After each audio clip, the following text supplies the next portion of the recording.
Ladies and gentlemen, we're going to call to order this July 13th, 2015 hearing of the Board of Appeals. Our last hearing was, I guess, in May. Has it been that long? June. Well, we don't have it here.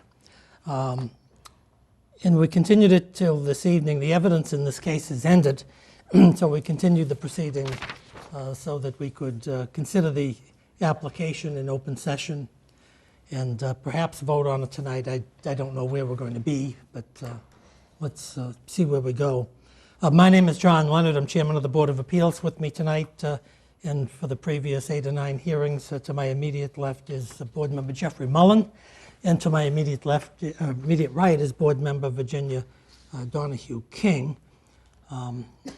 This proceeding is being tape recorded. We don't expect to take any testimony, so I'm not sure I have to give the usual cautions about identifying yourself. I want to start out by really thanking all of the lawyers who participated in this hearing. I'm not going to name them for fear of either mispronouncing or forgetting somebody, but I really think that all of the lawyers representing H&W, representing the town of Milton, representing the various neighbors. I think they've all done a wonderful job. They have cooperated fully with the board, and I think they've cooperated fully with each other. And even though this matter has been somewhat hotly contested, they've all acted in a very highly professional manner and have I think, comported themselves with dignity and respect, and for that we appreciate all of their hard work. They've also filed a lot of written materials in this case, and I thought the written materials were outstanding, to be frank, by all of the parties. And they've been very helpful to the board in considering this case, and to me in particular. So certainly, thanks to all the lawyers. I hope they're getting paid what they deserve to be paid for the services that they've rendered, but I'll leave that to the attorneys and counsel and their clients. Also, thanks to the town of Milton officials, the Board of Selectmen, Katie Conlon, who's here this evening, Police Chief Wells, the Fire Chief John Grant, the DPW Chief Joe Lynch, Mr. Alex Whiteside from the Planning Board, John Cannon from the Conservation Commission. They've all been wonderful in explaining their positions clearly, spending a lot of time in these various hearings, and I think they've been wonderful public servants, and I know everyone appreciates their work.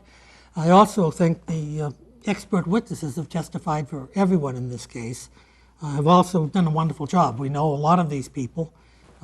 Some of them are frequent members appearing before the Board of Appeals. But they were tireless in their work. They worked very hard as advocates for their clients. They were fully cooperative with the board, in my view.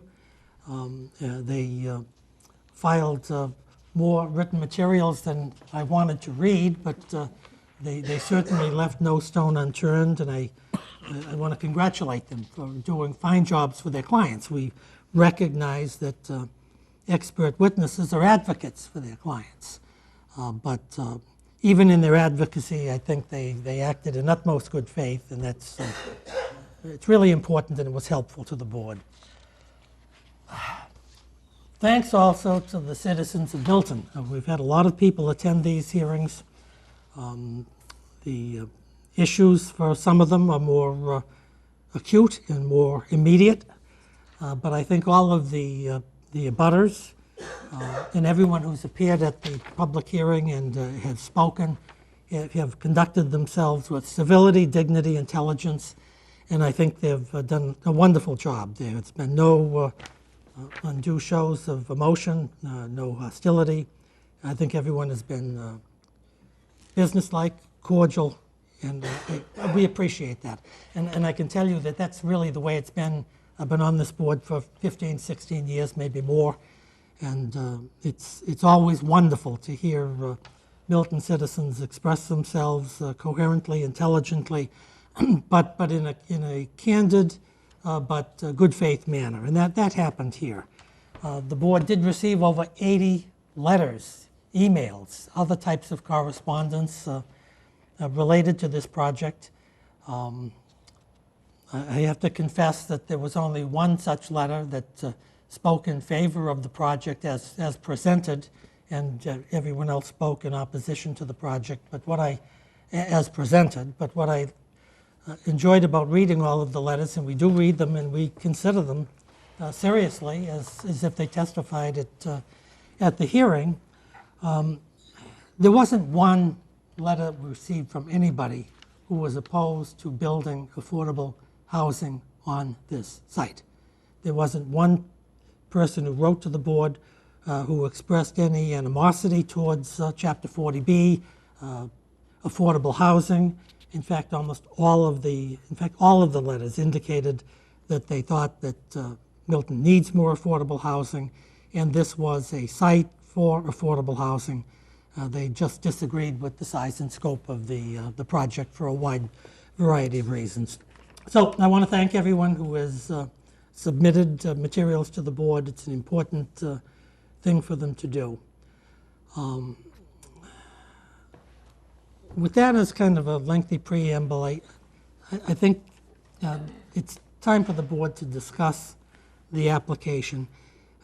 As you probably know, but probably most people don't believe it, we take the open meeting law seriously here at the Board of Appeals, and I don't have the slightest idea what my colleagues think of this application. So it'll be interesting to hear what they say and to go back and forth with them, attempt to cobble together a consensus on this, and to come to some type of intelligent and fair decision. So with all of that having been said, Mr. Mullen, do you want to be here first on this application? Thank you, John.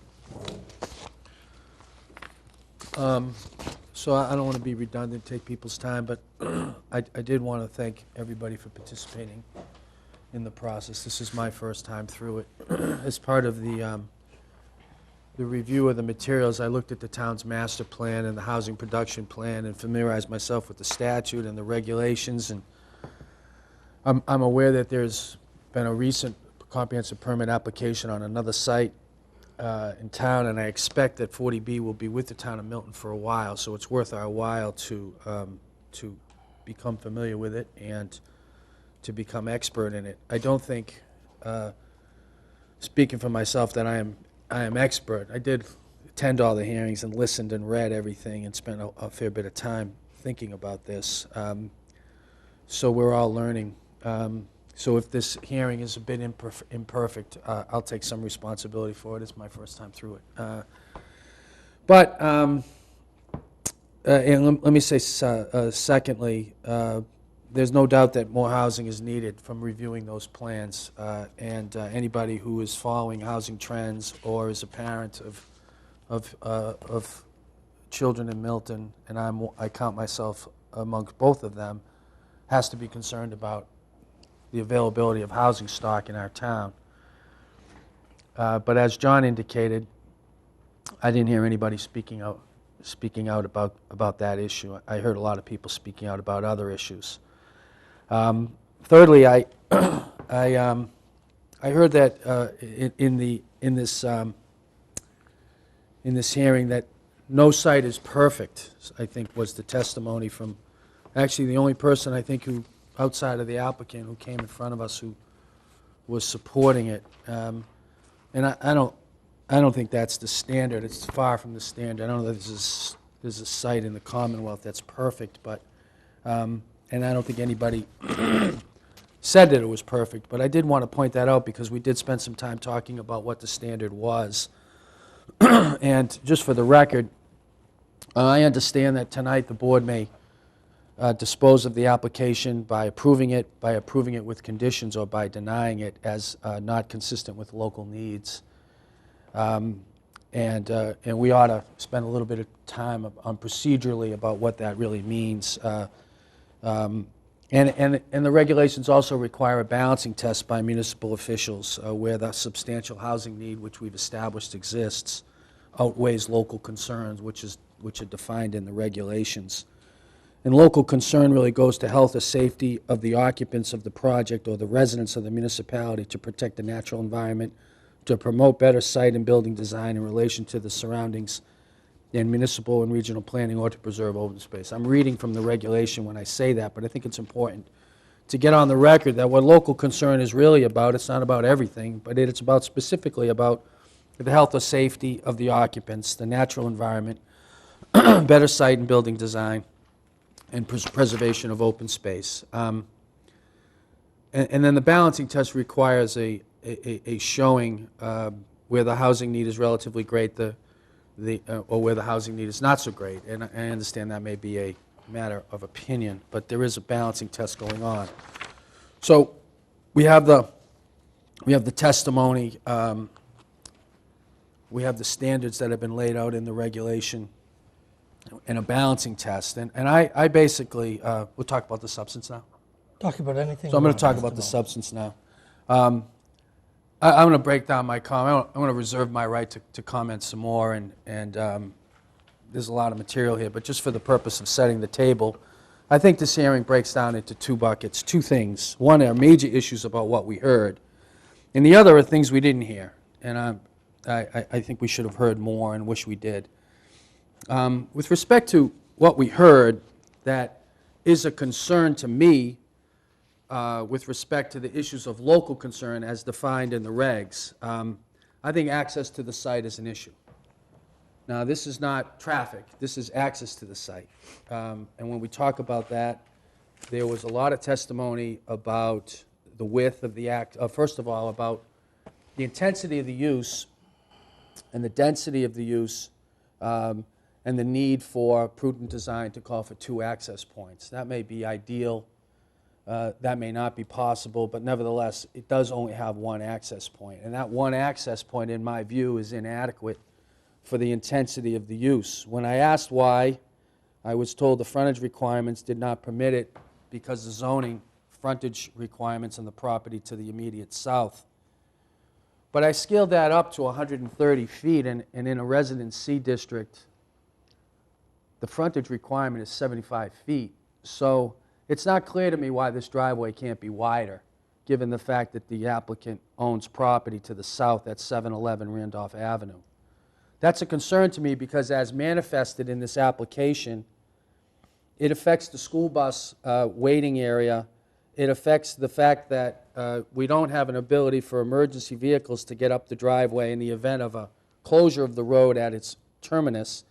And we don't create a stacking lane at the bottom of the hill to take the right. Now, the stacking lane may be less important now that at the very end of the hearing, the applicant changed the traffic plans to mandate a right out.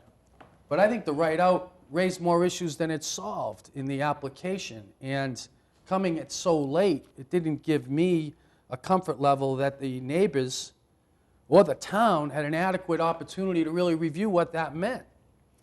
So that's another issue, and I don't want to get away from the access to the site. I'm still on my first issue about access to the site.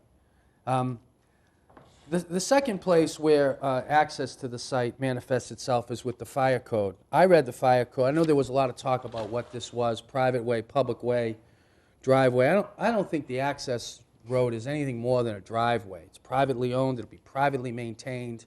It's fairly narrow, and it's steep, and it's difficult. I saw the engineers struggling with it. But I do think it creates issues under the fire code. The National Fire Prevention Association Fire Code requires that access roads be provided, fire access roads. And if they can't be provided, then additional fire prevention measures may be required. I think as applied here, the road is so long, if it's more than, the road is so long as to, I think, the entire access road through the driveway, the entire driveway through the site is an access road. And the problem with that is the width of this road can't be obstructed in any manner, including the parking of vehicles. And the 2012 edition of the National Fire Prevention Association Fire Code requires that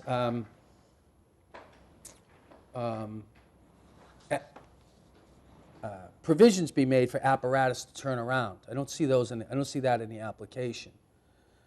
And when added to the testimony from the fire chief, in particular about the number of calls that may be gotten to this site, I think it creates a safety issue with respect to the interplay between the driveway, the parking lot, and the inadequacy of the width to accommodate fire apparatus. And I'm concerned about compliance with the fire prevention code. That's the second issue. And then the third issue is the entire conversation we had about school buses and how school buses will work on Randolph Avenue and on the site, and that affects the width. So that's one category of concern. These are major categories. The second category is traffic. We've established that the property is on a state highway and that it will be subject to a highway access permit granted by MassDOT, and that MassDOT will have the benefit of having an opportunity to take a look at it and impose conditions to the extent they deem necessary.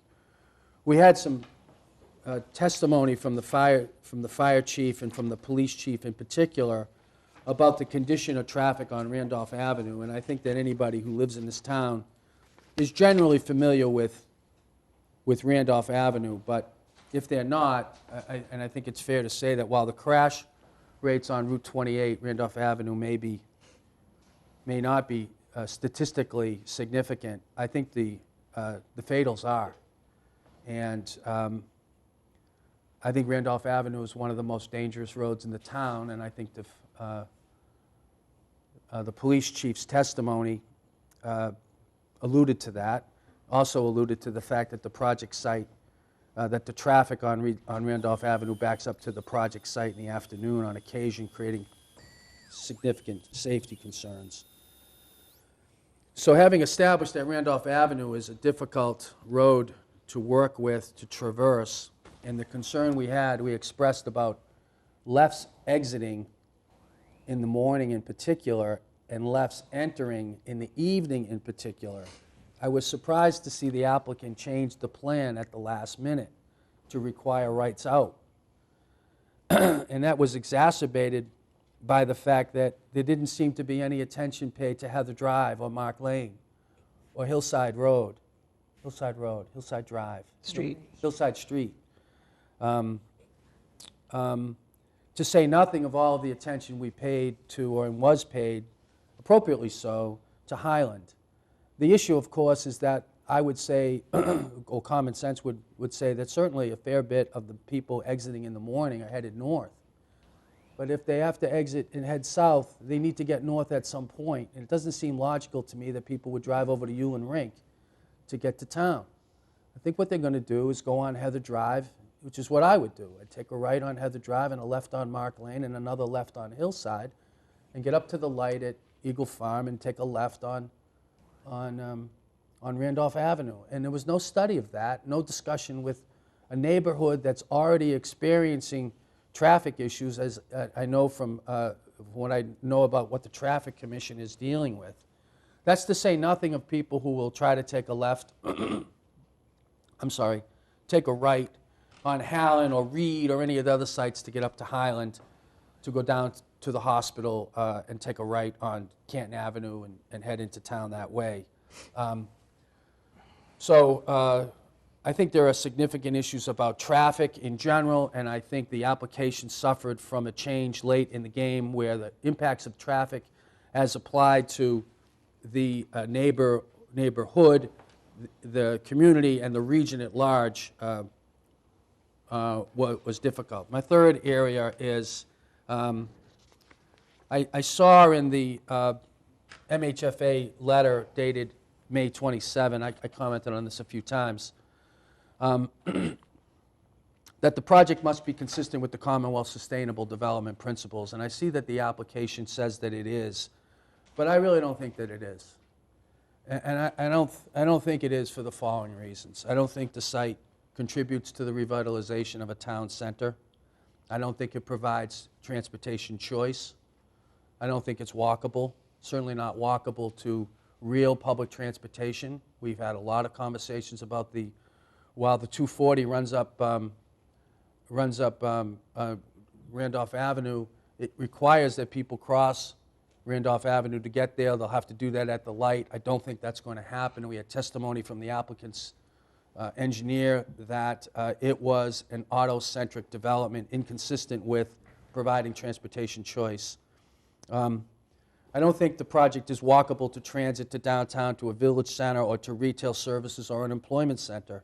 I read the application, and there was testimony to the fact that you could walk to Milton Hospital. I think some people could walk to Milton Hospital, but I don't think many people would walk to Milton Hospital from this location, especially when that walk involves uphill on Randolph Avenue. And if the retail center is Tedeschi's, I just don't think that qualifies for building a transit-oriented, sustainable site. Lastly, the project doesn't protect or restore environmentally sensitive lands. It builds right through a wetland.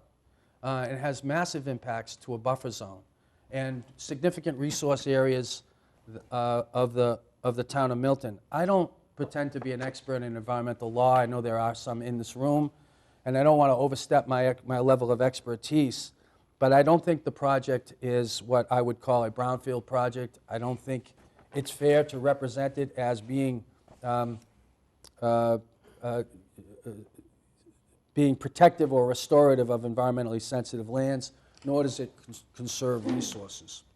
Those are my three main concerns: the adequacy of access, traffic, and lack of attention to sustainable development principles. Now, what we didn't hear, the last thing I'll say, and I'll let my colleagues speak, I'm equally concerned about things we didn't hear about in this application. And perhaps time didn't permit it, but I think we had 11 hearings. John said 8. Could have been 8. I think 11. Could have been 11. It was more than 5. And what happened with this hearing is we started playing a lot of defense, and there wasn't a lot of offense. And by offense, I meant there was almost no testimony about why several of the variances or the modifications from the zoning bylaw were asked for, including why it is that we need to use the parking area for pedestrian and why we can't have separate pedestrian accommodations in the parking area. I realize why we can't, because the site doesn't accommodate it given its density. But there needs to be a conversation about how that impacts people who are using the property, especially when some of the people are living in units that are geared towards families. So that's just an example of the fact that there wasn't enough testimony on the waiver of requirements of the zoning bylaw, nor was there enough testimony, in my opinion, about Commonwealth compliance with the wetlands requirements of the bylaw, especially, for me at least, where I'm not expert at that. Now, I know that our own rules require compliance with the Mass DEP Stormwater Handbook, and I may be wrong on this, so perhaps we should talk about it. But I thought the Stormwater Handbook requires that subsurface drainage be located 20 feet from any building foundation. And I think the subsurface drainage is located beneath the building here. So I mean, that's an important point, but equally important, we didn't have enough conversation about that issue. And we didn't have enough testimony. And lastly, I think this is the largest resident. This building, this big building, is as big as a football field. I think about that when I go over to Milton Academy. It's a big building, and I think it's the largest single residential building ever to have been built in this town. And yet, we spent no time talking about site plan review. We spent very little time talking about the facade, how it looks, how it's respectful or not respectful of the neighborhood within which it sits. We spent no time about the topography of the site and the fact that there will be significant earth removal and filling to come on the site.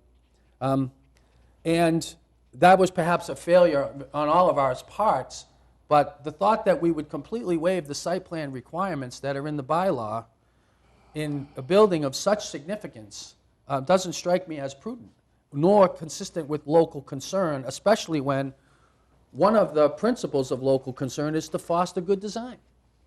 And so that's a long way of saying that the four things that I see in local concern, and whether or not this adequately addresses local concerns: health and safety of the occupants of the project or the residents of the town of Milton, protecting the natural environment, promoting better site and building design in relation to the surrounding and municipal and regional planning, or preserving open spaces. I find the application suffers in all four of those areas. And unfortunately, as the meeting progressed, I felt like in some cases it got worse, not better, despite perhaps attempts by the applicant and by testimony from others. So with that said, that will sum up my view of the application for now. Okay. Mrs. King, do you want to be heard? Well, I agree with everything that Jeff has said, although, and Mr. Leonard, although I do recall people speaking out against this location, and that could be the density proposed at this location. But it is a swamp next to a hillside, and that does require very special conditions, which I don't feel are being met here. The wetlands laws of this town and this state are very clear on making sure that wetlands are protected. You know, for years and years we didn't do that, and we have said in our laws that wetlands must be protected, and they're very important, to the point of being no disturb zones. This is definitely a disturb zone. We're into the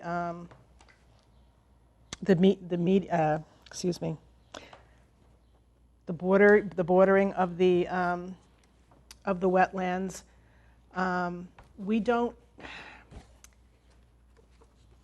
I don't feel comfortable that this is going to be something that is going to be,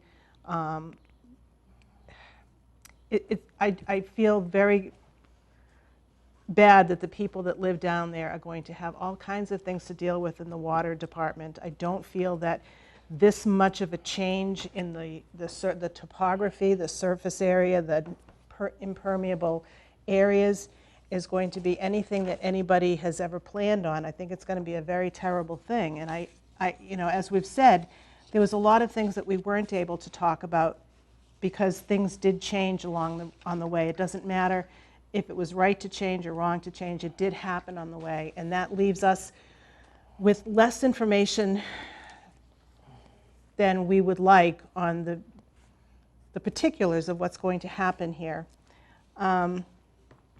I'm also concerned about parking, particularly going forward into the future. Each one-bedroom apartment certainly is going to have 1 or 2 cars. More than that on apartments, you could have 3 and 4 cars. It's going to be a very auto-centric development, and I think that over time that's only going to become more so. I mean, we see, you know, garages in the 50s were 1 car. The 60s, they were 2 cars. Now they're 3, and I'm seeing 4-car garages. And there's no reason to think that just because you live in an apartment house that your needs for parking cars is going to be any less than that. This is not a place to put something as large and dense as this. I wish that we could have looked at different avenues of what we could have done with 7-Eleven to make the access easier for particularly trucks, buses, fire engines going in there, but we haven't seen that, and so that makes it very difficult to see that this is not going to be a very difficult place to live and a very difficult place to service. I don't want to even go into any more stuff right now. Just basically, it's been said, Jeff said it very well, and I support what he says, and I'll leave it at that in the interest of time, unless I want to add more later. Thank you, Mrs. King. Well, I'm going to be a little more detailed and a lot more lengthy than my colleagues. Otherwise, I think we will be here for another night. I think what struck me about this particular application was that nobody opposed affordable housing in the town of Milton, and nobody spoke in opposition to siting affordable housing on this particular site of land. I think the pertinent inquiry that we should be looking at, and Jeff outlined the decisions fairly well, I'm going to say it a little differently, is what is the appropriate density of any development on this site, considering its location, the topographical features of the site, the wetlands issues on the site, and the public safety issues, particularly dealing with Randolph Avenue. And I think they all have a direct effect on an appropriate density of the site. When you're dealing with access, the school bus issue is, to me, is an extremely serious issue. And I also think that, and Jeff pointed out this, the effect on nearby streets. So there are serious issues that were presented. And I want to talk about the process a little bit here, because I think the process is different from what I understood it should have been. I don't pretend to be an expert dealing with 40B projects. I know all of the lawyers who have participated here, including Ms. O'Donnell, do have a lot more expertise than the Board of Appeals in this area. But before this series of hearings began, I tried to read 3 or 4 articles about 40B, the process, and the like. And when I read those articles, I thought that the process was supposed to be an interactive process where the applicant would make a proposal, as the applicant certainly did. The board would consider the local needs for affordable housing, and there'd be some interplay, some interaction, meaningful interaction between the applicant and the town and the town offices and officials in order to achieve a project that made sense to everybody. It may not be perfect, but it would accomplish the objective of getting affordable housing on this site in some type of a way that was fair to the developer, that was feasible for the developer, both economically and from a construction standpoint, and that also was fair to the town and fair to the neighbors. I have to suggest that after 6 months, our first hearing on this matter was, I believe it was in July, December 2nd, 2014. After 6 months of back and forth, the applicant is continuing to insist on 90 units of housing on 3.3 buildable acres of land or a density of 27 units per acre. And that surprised me because I really appreciated Mr. Holland's remarks when this hearing began. He was the first witness at the hearing, and he outlined the testimony that we were going to be hearing, and he indicated that the applicant was open to suggestions. And if the applicant was open to suggestions, certainly none of the suggestions were apparently adopted because the project hasn't changed in any substantial way. There have been minor changes to the project, but I don't think any significant modifications were made by the applicant as part of this process. And I don't know why. It's not the function of the Board of Appeals to negotiate with the developer or the developer's attorneys. We're supposed to decide this case, and we're supposed to decide it on the basis of the evidence that we hear, the evidence that's presented.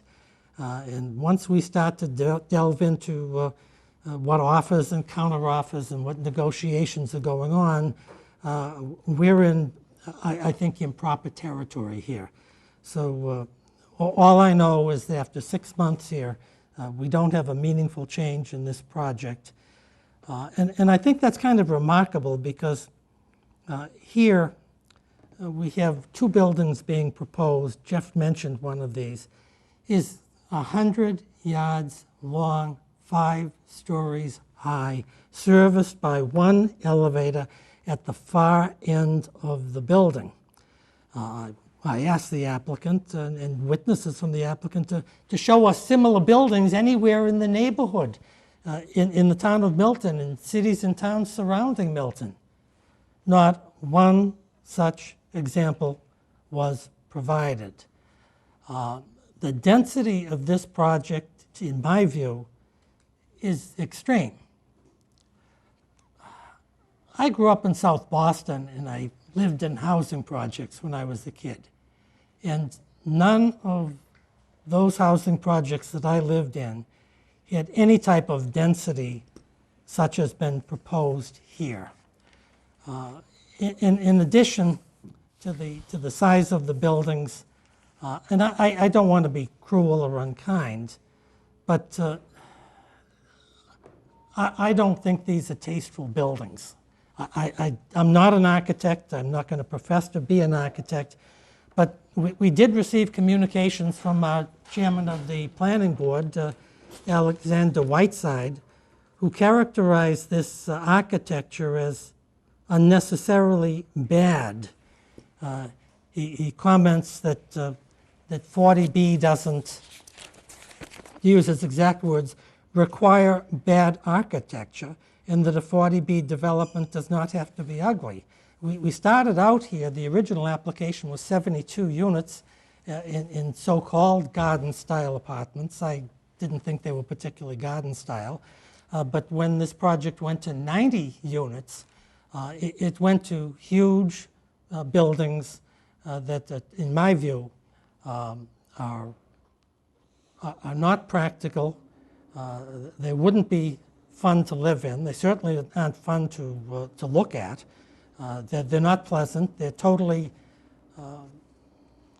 they're the antithesis of the housing developments that surround this particular site. And so I wish that, in addition to the density, I wish there was more give and take on the architectural design in the design of the building, particularly the 100-yard building. I honestly don't think that building is defensible.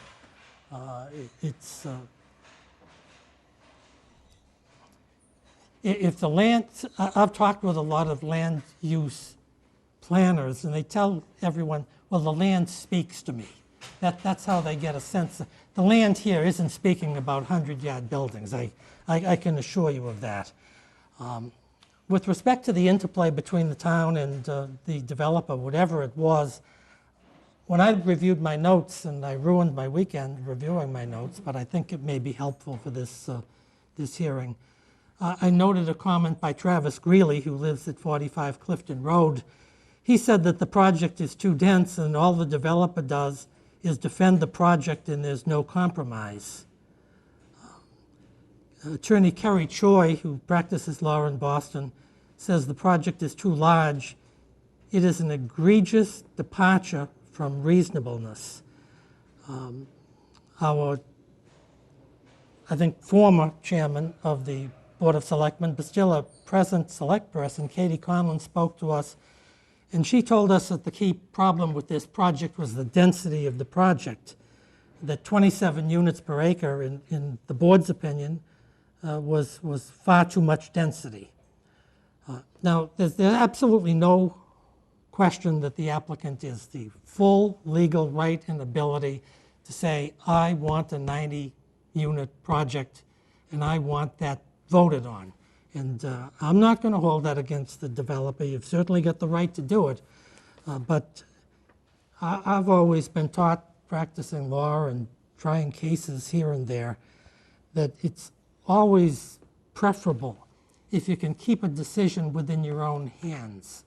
If you can craft something that may not be perfect, that it may not be everything that you want, but certainly it's the preferred cause of action than coming to the Board of Appeals and having us make a decision with a lot of technical matters here that are really beyond our technical expertise, and with all kinds of expert witnesses saying the opposite things. And I know that happens every day in the Superior Court. I try eminent domain cases for a living, and sometimes you see huge spreads in damage estimates, but I don't think it had to happen this way. That's my view of this. And I really think from reading the various correspondence of counsel that Attorney Johanna Schneider, who's representing the Lombardi and the Carlin families, I think she hit the nail right on the head in her comments in 2 sentences. She said, while there has been a considerable amount of, quote, point counterpoint, close quote, on a range of technical details relating to the proposal, the project's core problem remains the same. The intensity of the proposed land use is unreasonable given the size and constraints of the development site. This fundamental flaw is the cause of a myriad of health, safety, environmental problems, all of which are within the board's purview in considering and rendering its decision. And I think Attorney Schneider hit the nail right on the head. I'd like to talk a little bit, as Mr. Mullen did, about Route 28, because I really think that's a very significant issue here, and it becomes more significant with the more number of units you propose for the site. We had comments from Dr. Richard Shea, who lives on Highland Avenue, that he characterized Route 28 as Suicide Alley. The chief came before us, talked about 4 deaths since 2012 and 1 fireman who was permanently injured trying to help somebody. Chief Wells told us that there were 30 crashes out there from November of 2012 to March of 2015. Another neighbor, Gene Irwin of 120 Highland Street, said, "Density guarantees fatalities over time." And I really think that the traffic issue, when you're talking about a 90-unit project, predominates the type of use that's being proposed here. And we went back and forth on all kinds of dueling experts dealing with the traffic issues, very technical issues.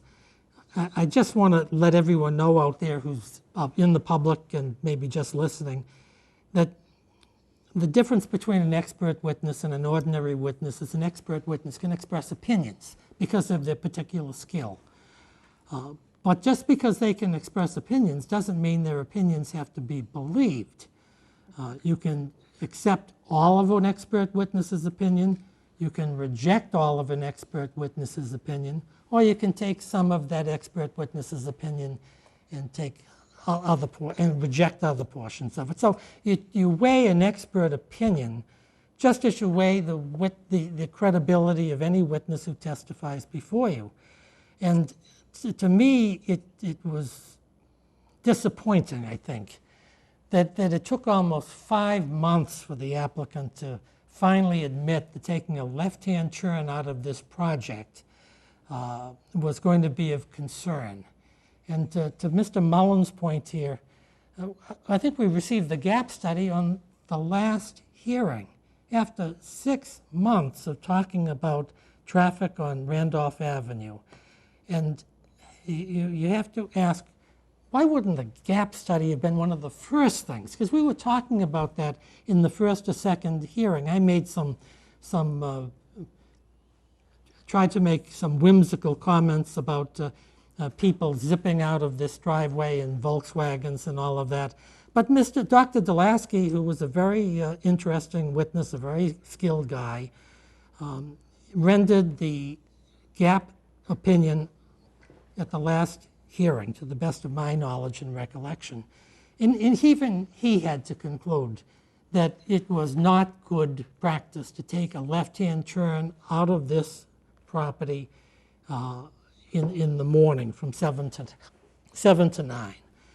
And I think he said the gap that you needed is 7.8 seconds of gap. And I drive this road all the time. I was up there when we had the view on Saturday morning at 10:30, and cars are whizzing by. I'm surprised that issue was addressed so late.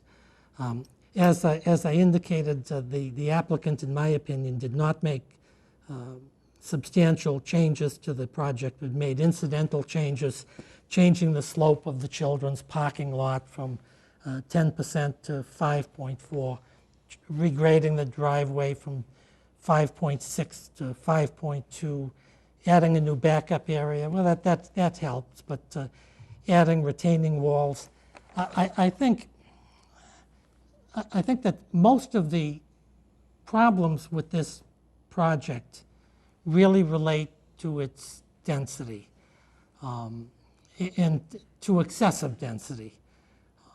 And I don't know why there wasn't more interplay between the applicant and the town to try to reach some type of reasonable consensus, reasonable accommodation. But it appeared to me, from my personal perspective here, that the applicant is just insisting on a 90-unit project. As I say, I'm not going to hold that against the applicant. You've got the perfect right to do it. But generally speaking, when people take absolute positions, somebody gets hurt. The applicant on the major two issues before us, the design of this project, and on the number of units and on the traffic, really didn't accommodate the town, and I don't think accommodated issues of public safety. One of the perplexing issues that I found here was that even though I think that 90 units is grossly excessive for the difficulties of the topography, the wetlands, the traffic issues, and all of these things. When the applicant stayed at 90 units and didn't propose any alternatives, we had before us the applicant with 90 units, but the previous application was 72 units. So we know that 72 units was by definition feasible. We had two witnesses who testified at this hearing who were abutters. Joseph Mullins, one of the senior partners at Mullins, Corcoran, and Jennison. He's been in the real estate business for 50 years. He said he did an analysis of the site and found that, in his opinion, 30 to 35 units were economically feasible, in his opinion. He submitted garden-style apartments. I think there were 5 buildings. And he submitted plans of the interior of the buildings. Didn't go into great detail. Mr. Lombardi is, I think, an abutter and a direct neighbor of Mr. Mullins. Mr. Lombardi's in the real estate business, has been for, I think, as many years as Mr. Mullins. He thought that 40 units, through his counsel, he thought that 40 units were feasible under the circumstances. I find two things remarkable about this, the number of units issue. Number one, the applicant never challenged Mr. Mullins' conclusion on feasibility, and they had the full right to do that. They never came in here and they never said, we can't build 35 units, though they had the full opportunity to do it. They never challenged Mr. Lombardi's recommendation of 40 units under the circumstance. The other thing is that if you take the lower number of the applicant's initial application of 72 units, you've got a gap. You've got a gap between 41 units and 72 units. And as I say, I don't know what the applicant was discussing with the town. I don't know what the town was discussing with the applicant. I honestly don't know why both of you didn't go off to some type of mediator who was skilled in these areas and could have tried to resolve this matter.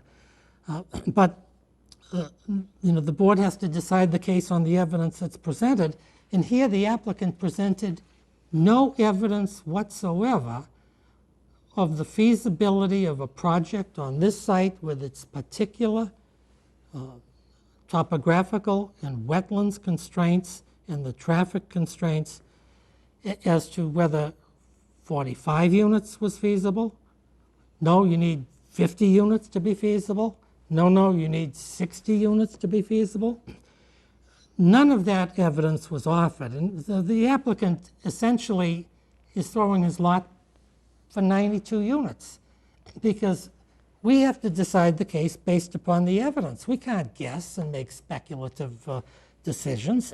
I'm not a builder. I don't know what's economically feasible or what isn't. But here, this applicant gave us nowhere to go on this application, in my view, even though they had the perfect right to do it. They have more building experience. I understand this is a second-generation family business. They build these units as a matter of everyday experience. They had not only the ability, I really think they had the duty to present to the Board of Appeals what was, in their opinion, the minimum number of feasible units that could be put on this site. They chose not to do so, and I don't know why. It's completely escapes me as to why they wouldn't do that. Maybe they said, well, if we say 65 units, that's all we're going to get. We're throwing 90 away. But to be frank about it, and I don't know, I've never been before the Housing Appeals Committee, and I don't want to go before the Housing Appeals Committee. But if the applicant doesn't present evidence on the lesser number of units and what is economically feasible, I don't know how you can, and the board does not give you 90 units, I don't know how you can be critical of the board before the Housing Appeals Committee, in the Superior Court, or wherever this ends up, if the applicant hasn't given the board the evidence in order to decide this case on a lesser number of units basis. And I think that was really needed here, and it's when Mr. Mullen mentioned his second category, what he didn't hear, boy, that resonated with me. That's what we didn't hear here. I did some looking, and I don't know what happened, and I think I probably shouldn't go there, but I was going to tell you that, and you probably read it, in 1981 there were two Harvard professors that published a book entitled Getting to Yes, and they talked about methods of principled negotiations. I don't know whether there were principled negotiations here, whether there weren't, but essentially those negotiations, to be principled, separate people from problems, focus on interests, not positions, invent options for mutual gains, and insist on using objective criteria. To me, the process under which I thought these 40B projects were applied for, negotiated, and resolved certainly did not happen here. And I think it's a shame. I think it's a shame for the town. I think it's a shame for the developer here. And if the developer was being stonewalled by the town, was not getting the cooperation of the town, felt that they were being treated unfairly by the town, you could have so testified. We heard no such evidence. All I can tell you is everyone spent a fortune on this case for 6 months, for the last 6 months, and the way I see this case going is you're going to spend as much money or more money before the Housing Appeals Committee, in the Superior Court, in the Appeals Court or the SJC, and all when I think that sensible minds making reasonable concessions could have developed a project here that we could be approving tonight on a meaningful basis. Enough of my speeches, but that's what I really think. I think it's a shame. From my view here, I certainly do not favor and would not allow a 90-unit project on this site. I intend to vote against that. I don't think it's a close call. I think it's just a very unreasonable use of the property considering all of the attendant circumstances. But I'm going to urge my colleagues to vote in favor of granting affordable housing on this site. And I'd certainly like to hear their views as to how we pick a number of units which maybe fulfill at least some of the purposes of 40B here, and leave it up to the applicant to challenge that. If the applicant had given us more evidence, we'd be in a much better position to do that. I think, as Attorney Schneider suggested, lesser density resolves a lot of the problems with this site. I think lesser density, you don't need the big double-barrel, very expensive road that may require additional Army Corps of Engineer approvals and all of that. You're not going to, you can have a loop system in your water. You can have better traffic patterns that are looped, forget a lot of the dead ends. I think that a lesser number of units, it doesn't solve all of the ills, but it solves a lot of the ills, and it makes this project feasible to some extent. You're going to have less intrusion on the wetlands. The stormwater issues about having the stormwater 20 feet away from the buildings, I think is easily cleared by a less denser project. And I don't pretend to be an engineer, but I think it would be very, very helpful, and I think you could have a wonderful project there that would be a successful project and that would really would promote the act and would end litigation that goes on forever. But I'm not confident that's going to happen. But I do think that the board should, on the evidence, and that's the problem we have, on the evidence, find a number of units that we believe would be acceptable and somewhat supported by the evidence of record, and allow that application with conditions which we can discuss at a later date. So I've had my say on the preliminary aspects of this. Mr. Mullen, do you want to be heard? So, thank you, John.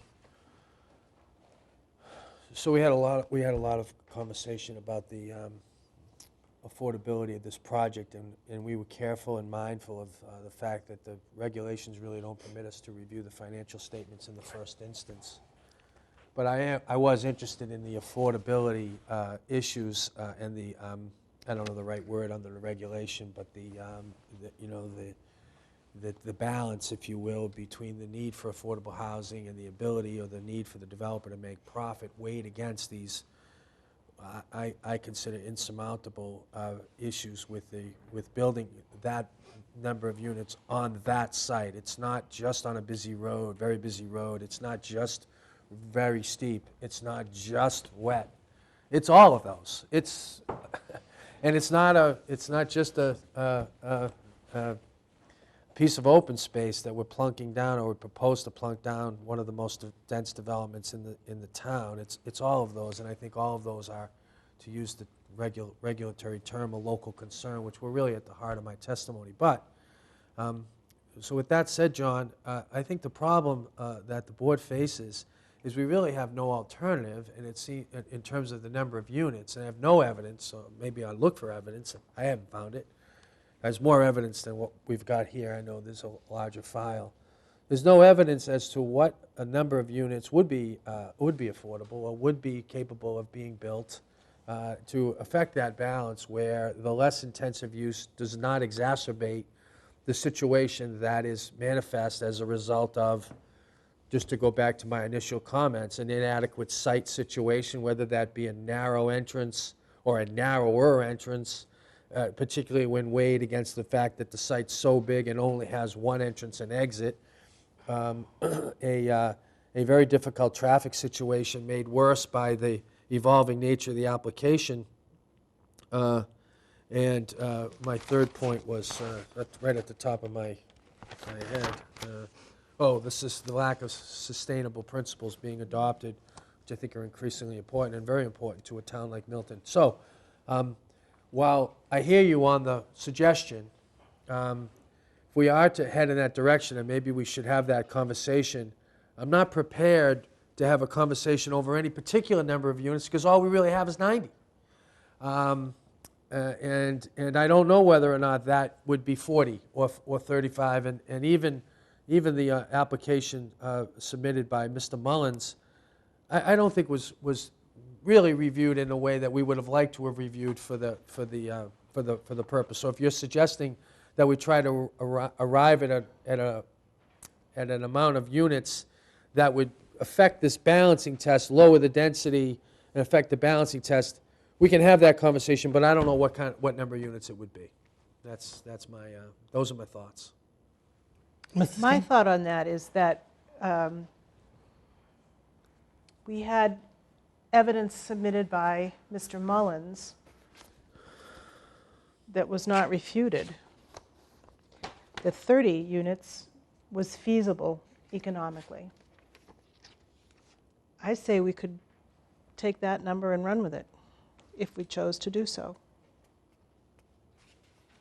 Well, my thought, Jeffrey, to your comment was that we actually did have evidence. It's not the strongest of evidence. We know Mr. Mullins. You know he's a qualified developer, 50 years in the business. He testified that 30 to 35 units in his mind would be economically feasible to be built. That was never challenged by anybody. Sure, I wish Mr. Mullins would have made a presentation. I wish he would have given us his calculations. I wish he had spoken in a little more detail. He did give us some sketches showing a garden-style 5 buildings with 6 or 7 units in it, and we have Mr. Lombardi who said 40 units. I think and it's not perfect evidence, but it's some evidence, and it wasn't refuted by anybody. And we have an applicant who says 90 units, my way or the highway, and doesn't present any evidence as to feasibility from 90 units down to 41 units. To me, it's the burden of the applicant here to say one of two things. I want to go with 90 units and I will accept not 1 unit less, and if you don't give it to me, I'm going to perfect and pursue my legal rights. That's absolutely a proper position for the applicant to take. I think it's not a wise decision to take on the evidence that's been presented, or to suggest to the board, well, maybe 90 units, if you think it's too high, we could go to 65 units, or we could go to 60 units, we could go to 68 units, we could go to 59 units. I don't know what those figures are, but the applicant had the perfect right and the ability to do that, and it chose not to do it. So if we're not going to vote a 90-unit project, then the applicant has effectively defaulted from the process. So sure, we can say, well, the evidence is too skinny here on a 40-unit project or a 35-unit project, but we've got undisputed evidence on those issues. And I think it's important that the public, that the selectmen, that the citizens, and that state officials understand that we're just not rejecting the 90 units. We're trying to do something positive. We're trying to we're voting to put affordable housing on this site. And I agree with you. The evidence is not comprehensive on that issue, but it's not our burden to present evidence. It's our burden to listen to evidence and make decisions. So if the applicant wants 90 units and we're not going to give the applicant 90 units, they don't present any other evidence on a lesser number of units that would make this project economically feasible. My view is we award 40 units or 35 units or whatever everyone agrees on as evidence that the board wants affordable housing there. And I know Mr. Holland is going to come up and say, well, at the Housing Appeals Committee, that's not feasible. And maybe he can say that to the Housing Appeals Committee. I don't know. But if you don't say it to us, I don't know why you can say it to them. If you don't present the evidence before the board that's at your disposal, how can you be critical of the board for saying we want affordable housing there, the selectmen want affordable housing there, and we've allowed 40 units of affordable housing because it does two things. It's somewhat borne out in the evidence, and it solves, to a layman's standpoint, I'm not a development engineer, it solves a lot of the practical deficiencies that are in a 90-unit project. So I hear what you're saying, and it just seems to me that if we want affordable housing there, and the only evidence we have is 40 units, I'm not bashful about voting to allow 40 units there, and I actually think that may be our obligation, rather than saying, well, it's all skinny evidence and we don't have any evidence, and just say we vote down the 90 units as too intense. I think that's sending the wrong message. But, you know, I need 2 votes to get to my position. I don't know. Ginny, do you have any more to say on this? Or Jeffrey, do you have any comments? Whatever. So we're making a decision, procedurally, we're making a decision to refuse the proposal or a decision to allow some proposal which is not in front of us yet, but would have.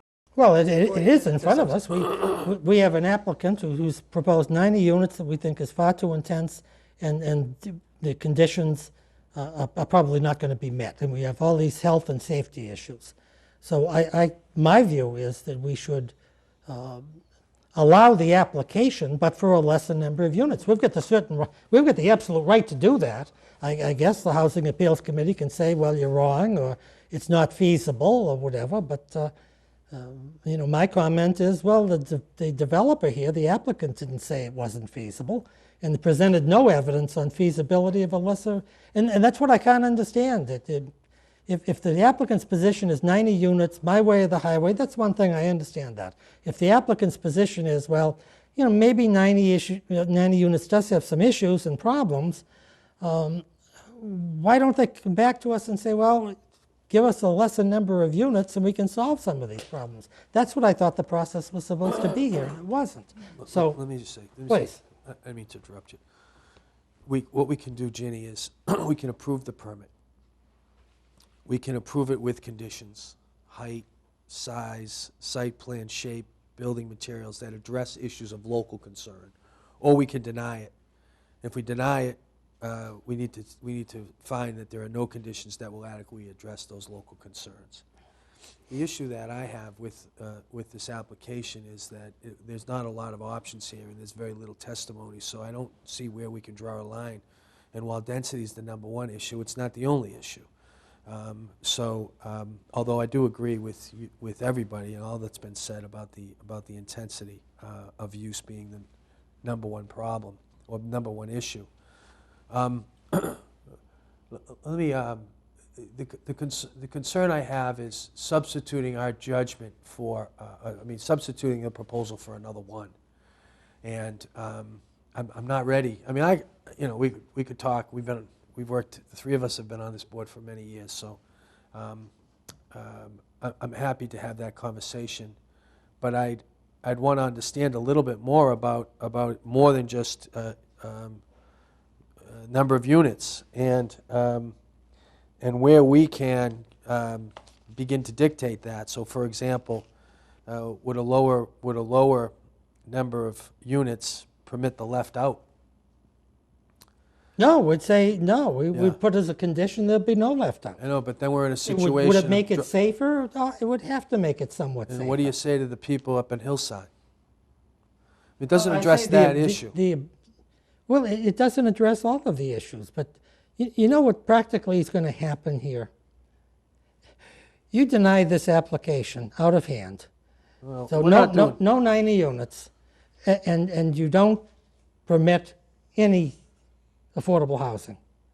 Then this applicant is going to be arguing to the Housing Appeals Committee, well, here the town of Milton says they want affordable housing, but they're not allowing it. Mr. Mullins, a distinguished developer here, he said that 35 units were feasible. He provided a plan. He shows 5 buildings. He shows 7 units. He shows the interior. Does he provide? It's not his obligation to file an application such as the applicant here, but the applicant is going to say to the Housing Appeals Committee, well, they had an application for 40 units, or at least they had evidence of 40 units. They wouldn't even allow 40 units. What kind of a Board of Appeals is this? They talk a great talk, but they don't vote There's no affordable testimony on the housing. 40. There was testimony. Of course not. Of course not.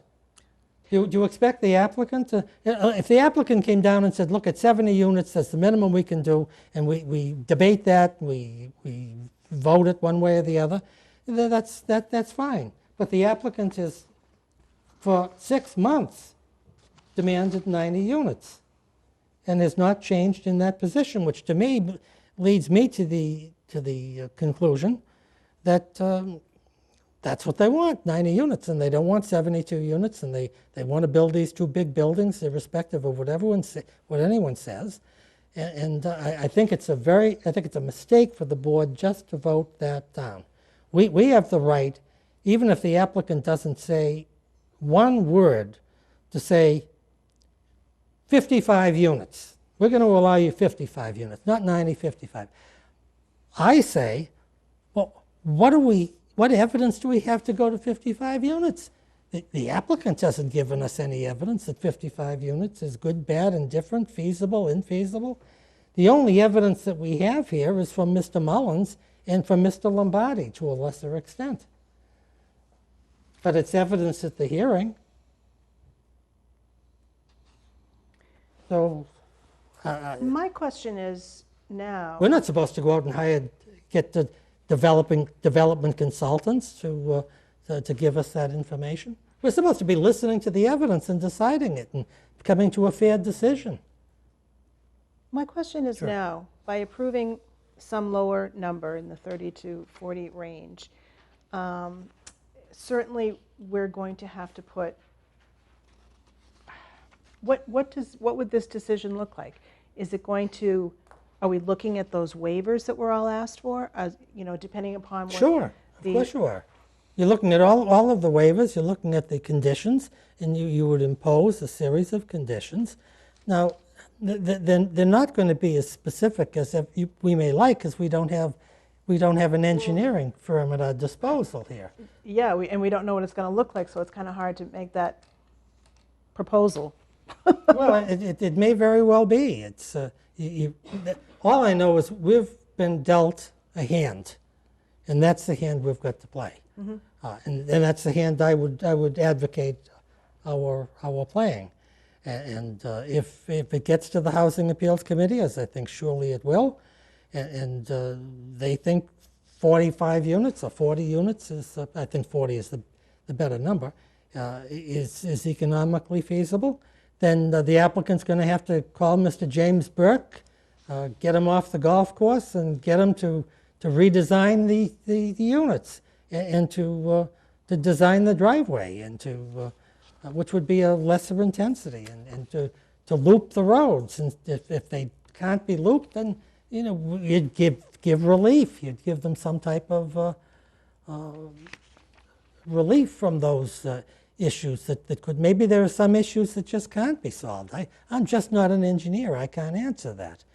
But I just think that from a policy perspective here, just denying the application, saying it's too dense, and the applicant was intransigent, and I don't think that's sending the right message. But I do understand it's not our job to design units and Yeah. to design projects. But if the Housing Appeals Committee or some Superior Court judge believes that on the evidence provided to us that that's a step in the right direction, it certainly is feasible. You know, maybe the applicant would say, well, I really would love to have 55 units. I don't know, you can talk with the town about that. Yeah. But it certainly seems to me the Board of Appeals is sending the message that the citizens want affordable housing, that the selectmen want affordable housing, and that the neighbors, including Mr. Mullins, wants affordable housing on this site. And if it has technical imperfections, and I certainly think it does, I think they can be worked out in an appropriate way. Through more submittals back to the Board of I Appeals? think it would probably be remanded back to the Board of Appeals. Would that, in your scenario, is that one of the conditions? No, Would it be a site plan coming in so that we would understand what was the subject of it?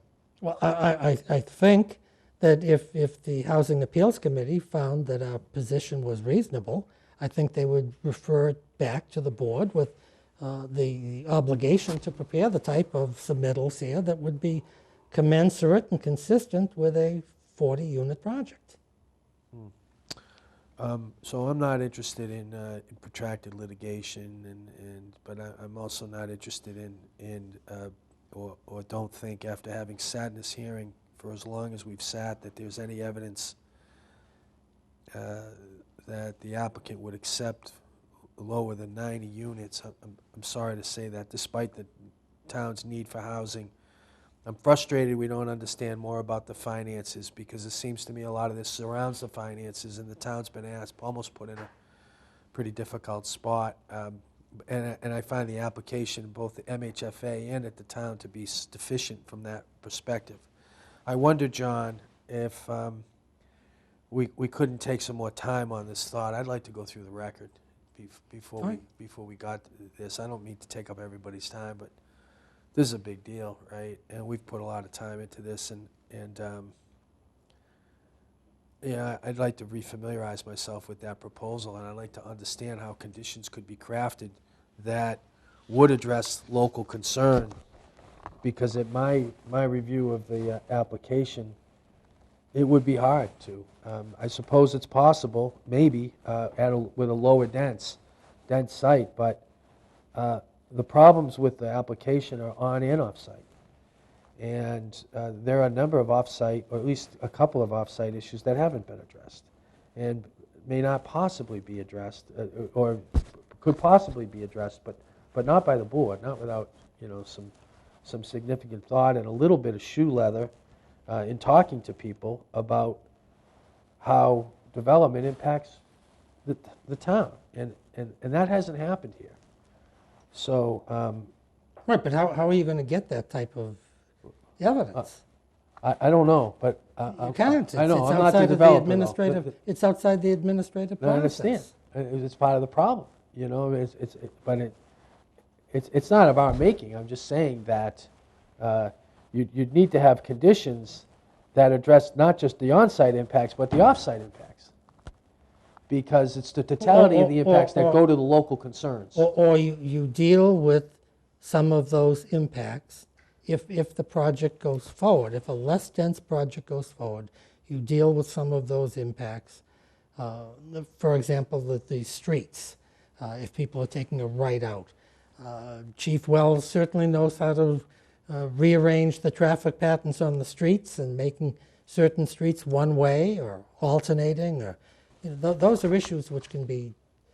It just seems to me that it's self-evident. I think it's intuitive that if you go from 90 units to 40 units, the intensity of the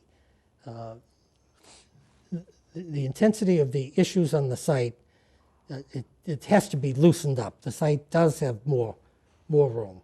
It has to have more ability to accommodate loop lines and less one-way streets. And it just, being properly designed, it has to be a much more feasible and reasonable project, and it's certainly a far less expensive project in my view. It seems to me that it would be a less expensive project to develop.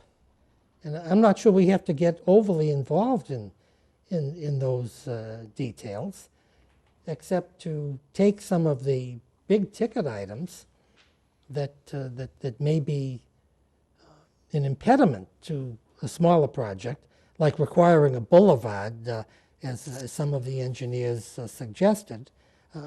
I don't think you need to do that if you're dealing with a lesser project. I'm not Jim Burke. I can't design entranceways and roadways. I can suggest you should have paths for the school buses and places to park the cars in the wintertime and that type of thing. But it's those are technical things that I think get worked out after the fact. And I don't think we should try to take on the mantle of being site designers and developers. That's not our expertise.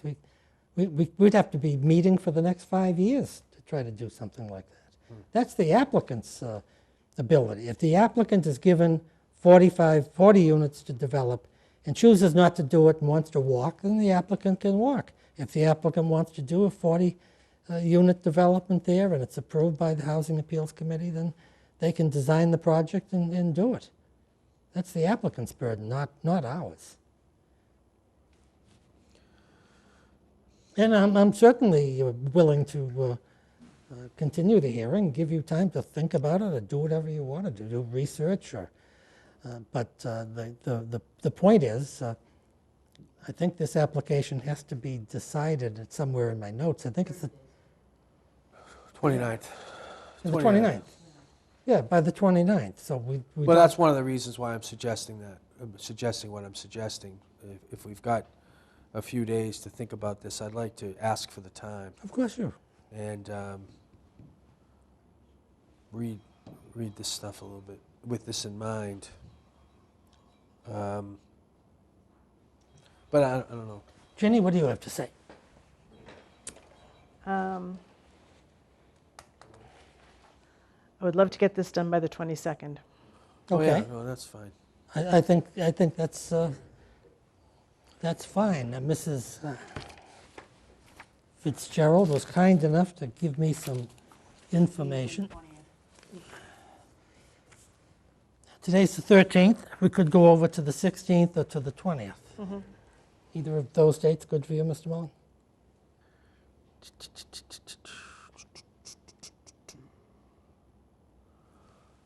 The 20th, did you say? 16 or 20? 16th or the 20th. I'm sorry, I was distracted. That's all right.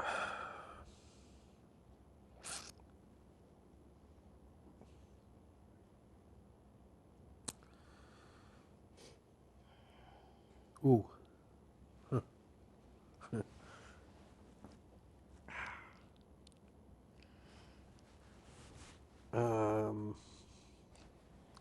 What's This must be golf season or something. Mr. Mullen is having some difficulties. The 16th or the 20th? either is equally inconvenient, so it's fine. How about you, Jenny? Either is fine. Mr. Cram and Mr. Holland, are you available the 16th or the 20th?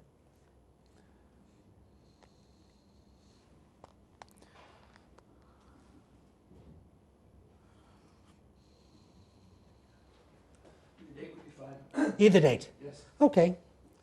Does the 16th put too much pressure on you?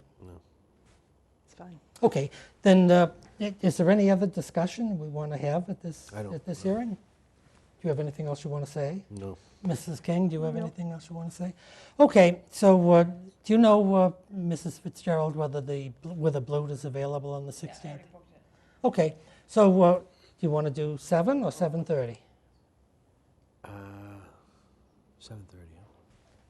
7:30 is good. Okay, so we're going to go over to July 16th at 7:30, and we're going to be right here in the Blute conference room, and look forward to seeing all of you then with the hope that we can make a decision on this application and move forward.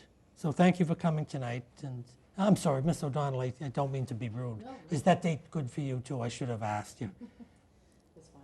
60, are you going to miss any singing engagements? No, social event, but that's okay. Okay, so we're going over to July 16th, 7:30, same place. Look forward to seeing you all at that time. Thank you. We're adjourned.